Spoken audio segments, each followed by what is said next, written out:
Good morning Shimla. আমরা এখন সিমলাতে আছি। কালকে অনেক রাত হয়ে গেছিলো আমাদের সিমলাতে ঢুকতে, তো সেই জন্য আর রাত্রিরে রুমটা দেখানো হয়ে ওঠেনি। চেষ্টা করব রুমটা একবার দেখিয়ে দেওয়ার জন্য। এটা হচ্ছে আমাদের হোটেলের বাইরের ভিউ। পুরো সিমলা সিটিটা এখান থেকে দেখা যাচ্ছে। সুন্দর, কালকে রাত্রিরে অপূর্ব সুন্দর লাগছিল। ঠিক মনে হচ্ছিল পাহাড়ের মাঝে মাঝে যেন মোমবাতি জ্বলছে, এত সুন্দর।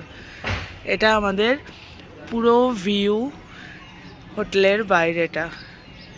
এটা এখন ব্রেকফাস্ট টেবিল। আমি বাইরে আছি ব্যালকনিতে, আর এখানে এই সবাই, এখানে অভিক বসে আছে, ওখানে পুপু আছে, পামি আছে, এখানে আমিও আছি। অসম্ভব সুন্দর এটা। এই যে এখানে এখানে সবাই বকবক করছে, মর্নিং ডিসকাশন, এখানে এখানে মর্নিং ডিসকাশন চলছে একটুখানি। আর এখানে ওরা বললো যে এখানে নাকি যখন তখন হনুমান চলে আসে।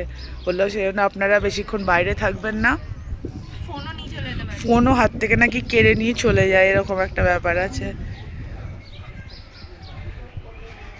ঠিক আছে, চলো এবার আমরা ব্রেকফাস্ট টেবিলে আবার দেখা করছি।